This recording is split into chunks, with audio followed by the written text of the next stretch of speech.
Hello, everyone. The book that we're going to be talking to you about today in our book talk is called Climbing Lincoln Steps, The African American Journey.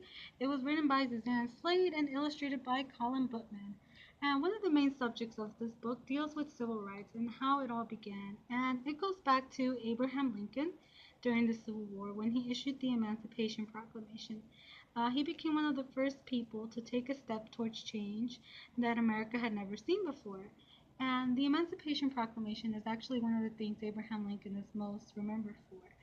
And because of that and other reasons, Americans made the Lincoln Memorial. And the book goes on to explain the many events and the many movements that took place in the Lincoln Memorial toward civil rights. And one of those events was by Marian Anderson. She was an opera singer, and she was denied to sing at the Constitution Hall because of the color of her skin, and instead, with the invitation of the First Lady, Eleanor Roosevelt, she sang at the Lincoln Memorial, and she was able to carry the message that skill and talent is not defined by the color of her skin. And the book after that goes on to talk about the next event that occurred, which was by Dr. Martin Luther King Jr. and his speech, I Have a Dream. And he as well carried the same message that his children shouldn't be defined by the color of their skin, but by their character. And he also goes on to express how he believes everyone deserves equal rights. And here's an illustration of Marian Anderson singing at the memorial, at the Lincoln Memorial. And here's Martin Luther King Jr. at the Lincoln Memorial as well, and how those two people went on to contribute to making a change towards America, and how soon later on, though it took time, laws were soon passed that made segregation illegal. And then the book skips to a family in our present time at the Lincoln Memorial, thinking back on this journey that America has been through for this change to occur. And that family is actually Barack Obama's family. And the book makes a connection with that, showing how Barack Obama, being the first African American president, how he still carries the same hope and the same dream for change for the better, because it'll continue to happen one step at a time, and we should always strive to make change for the better. And the book ends by showing other people that have made important steps for change, such as Frederick Douglass, Jackie Robinson, and Rosa Parks.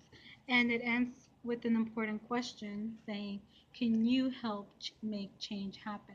And I think that's an important question to leave students thinking about as they finish reading this book.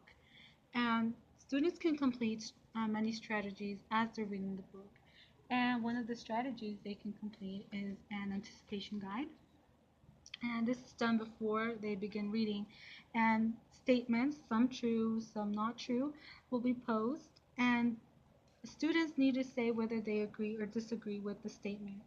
And they can come and revisit the anticipation guide after or during their reading, and they can provide evidence whether they were correct or not, and go on to reevaluate the statement whether they agree now or whether they disagree. And this is a good strategy because it activates prior knowledge and it gets students thinking before they even read the book. And an activity or a strategy that students can complete while they're reading a book is a concept map. And this is a good strategy because it helps students make connections as they're reading the book. It helps them flow with the flow of ideas, and helps them get the overall picture in the end. Like for example, we can start off with Abraham Lincoln issues the Emancipation Proclamation, and go on to connect it to Marian Anderson, to Dr. Martin Luther King Jr., and lastly to Barack Obama. And the last strategy that I have for you today that can be done after the reading is completed is a nonfiction pyramid. And this is a really good strategy for students because it helps them get those supporting details of the main idea. So in the first line, they'll describe one major idea and support it with details, and they'll go on doing that until the end, where they have to write in 8 words what they learned from the book. And this is a really important strategy that can help students understand what it is they learned and what it is they read with details and major ideas. And I think this is a really good book to integrate into your classroom. It is a 2011 notable social studies trade book for young people.